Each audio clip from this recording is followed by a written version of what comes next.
ओ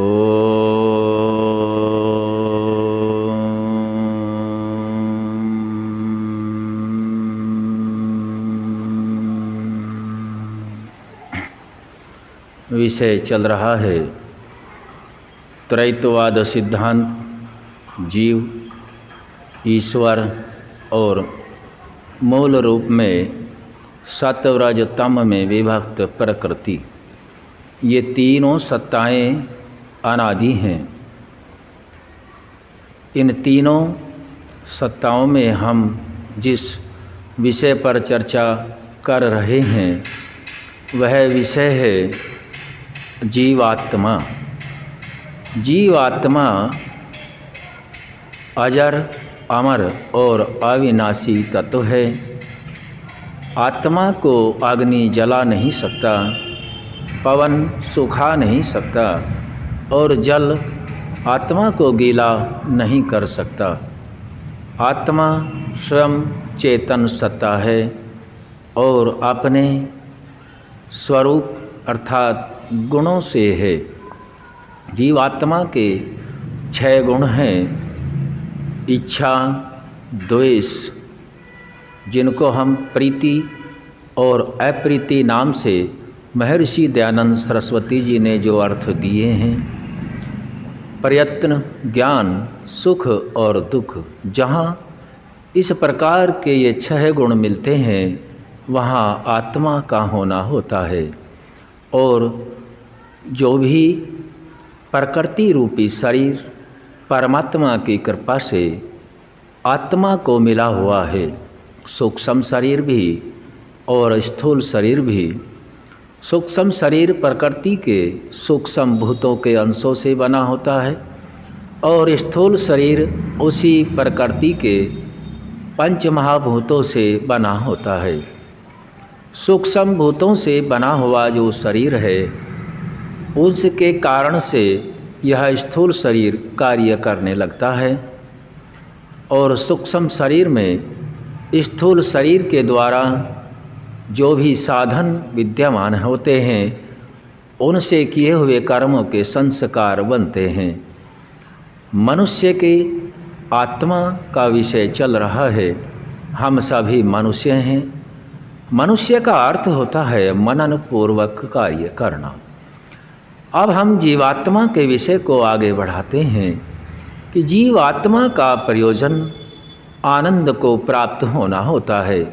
जैसा हमें ऋषि ब्रह्मा से लेकर के महर्षि दयानंद पर्यंत सभी के मंतव्यों से ज्ञान प्राप्त होता है और उसी ज्ञान के आधार पर हम तप, त्याग, संयम, स्वाध्याय, स्वर, प्राणिधान आदि अंगों को अपना करके इस मूल ज्ञान को जान करके अपनी उन्नति का रास्ता तय करते हैं और शुभ अशुभ कर्मों को करते हैं।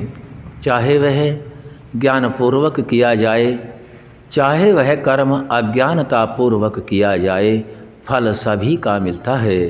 अवश्यमेव भोक्तव्यम शुभाशुभम कर्म फलम। शुभ और अशुभ कर्मों का फल अवश्य ही भोगना पड़ता है। हमारे महर्षि मनु अपने मनुस्मृति के एक श्लोक से समझाते हैं, नाधर्मश्चरति लौक्य सद्य फलति गौरव शनैरावर्तमानस्तु कोर्तमूलानि कृंतति। किया हुआ अधर्म कभी निष्फल नहीं होता, अर्थात किए हुए कर्म का फल कभी निष्फल नहीं होता और किए हुए कर्म का फल भी उसी समय नहीं होता। इसीलिए अज्ञानी लोग अधर्म करने से नहीं डरते, तथापि यह निश्चय जानो कि वह अधर्म आचरण जो किया हुआ है धीरे धीरे तुम्हारे सुख के मूलों को काटता चला जाता है। और यदि इसके विपरीत हम विचार करें, किया हुआ धर्म भी कभी निष्फल नहीं होता। और जो अज्ञानी लोग होते हैं वह इस पे ध्यान न दे करके, और जो विद्वान योगी जन होते हैं वह इस पे ध्यान देते हैं कि उसका जो किया हुआ धर्म का फल है उसी समय नहीं मिलता, लेकिन निश्चय जानो कि वह किया हुआ धर्म भी धीरे धीरे सुख के मूलों को बढ़ाता चला जाता है। और इसी ज्ञान के आधार पर सभी विद्वानों का एक ही मत है कि वह किया हुआ धर्म मनुष्य की उन्नति में सदा सहायक होता है और उन्नति करता है, और कभी भी अवनति को प्राप्त नहीं होता। यह विषय दूसरा बन जाता है कि शुभ कर्म करते करते कभी कभी दुख देखने में आता है, तो यहाँ कर्मफल सिद्धांत से जानना होता है कि जो प्रारब्ध के संचित कर्म हैं उनमें कोई क्लिष्ट कर्म का प्रभाव वर्तमान में प्रभावशाली है। जब उसका प्रभाव कम होगा या उसका बहु पूरा हो जाएगा, तब इस किए हुए कर्म का फल आगे धर्म के रूप में जुड़ता जाएगा।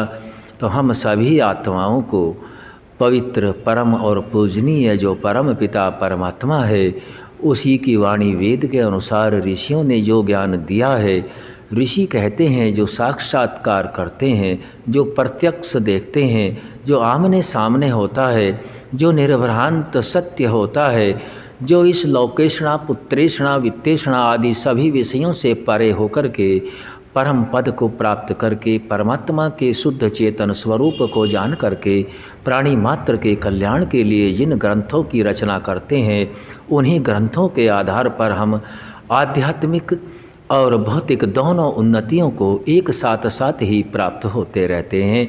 इससे हमारे अंदर सत्यता बढ़ती है, मन की पवित्रता बढ़ती है, और जब मन की पवित्रता बढ़ती है तो मन जिन इंद्रियों को आदेश देकर के कार्य कराता है, वे सभी कार्य पवित्रता की ओर को होते हैं, और पवित्रता की ओर को होने से ही उन्नति ऊर्ध्वागति में होती है।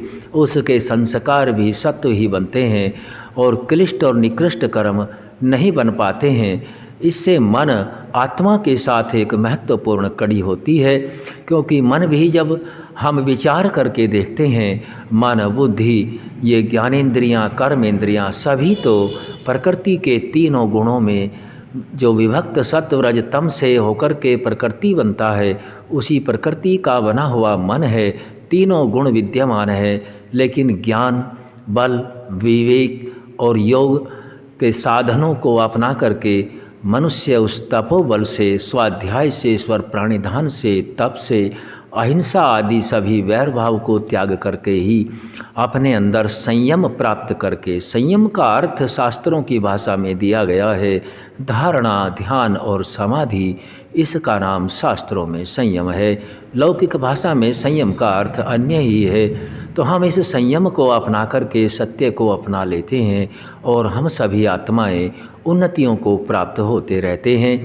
विषय चला हुआ है हमारे शरीर के अंदर जो यह गोलक दिए हुए हैं, जो चक्षु इंद्रिय है, चक्षु इंद्रिय से भी जो संस्कार बनते हैं, आत्मा की उन्नति और अवनति में सहायक होते हैं। शुभ अशुभ कर्म, चाहे आँख से देखना हो, आँख का मीचना और खोलना भी कर्म होता है। जैसा हम आँख से स्थूल आँखों से गोलक आदि से रूप को देखते हैं, और वही रूप सूक्ष्म इंद्रिय के माध्यम से मन तक जाता है। मन के आदेश से ही सूक्ष्म इंद्रिय इन गोलकों से देख पाता है, और वही संस्कार यदि मन में सात्विक वही संस्कार हैं और वही संस्कार शरीर आदि के माध्यम से प्रयोग में लाए जा रहे हैं, तो वहाँ सात्विक ही संस्कार जमा होंगे। और यह सात्विक संस्कार अपनी जो अंदर परमपिता परमात्मा ने शरीर के, मानव शरीर के साथ में इंद्रियों के गोलक दिए हैं, इन गोलकों से भी जो संस्कार बन रहे हैं वह संस्कार भी मुक्ति में सहायक होते हैं। इसीलिए हम सभी को योग्य होता है कि अपने किसी भी अंग से कोई कुचेष्टा कर्म न करें। आज यहीं तक रखा जाएगा। आगे किसी इसी विषय को और बढ़ाते हुए फिर विषय रखेंगे। ओम।